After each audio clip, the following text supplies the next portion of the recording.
Social मीडियावर video viral झाल्यानंतर नेरळ इथल्या मारहाणीचं प्रकरण चांगलंच गाजलं।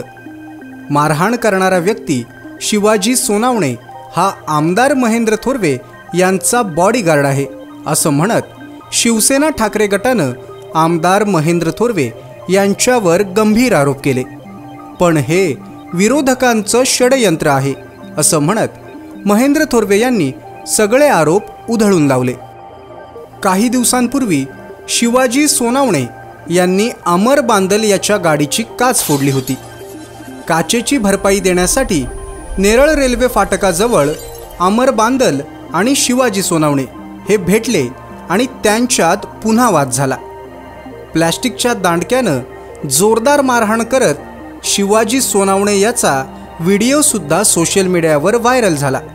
यामध्ये फिर्यादी अमर बांदल याचा हात गंभीररित्या फ्रॅक्चर झालेला आहे।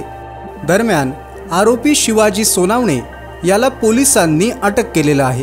या संपूर्ण प्रकरणामध्ये आमदार महेंद्र थोरवे यांचं नाव जोडून आरोप करण्याचा ठाकरे गटाचा प्रयत्न आता फोल ठरलेला दिसत आहे।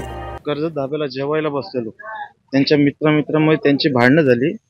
त्यांनी काठी आपलं काहीतरी दगड मारली माझ्या गाडीच्या काचेवरती, माझ्या होंडासाठीची काच फुटली तर मला बोलतो तुला भरपाई देतो। त्याच्यामुळे मी त्याला मला नेरळमध्ये बोलून घेतलं आणि माझ्यावर हल्ला केला। त्याने अचानकच मारहाण केली मला। नाही पोलीस स्टेशनला नाही गेलो मी हॉस्पिटलला गेलो डायरेक्ट। 3 दिवस मी हॉस्पिटललाच होतो।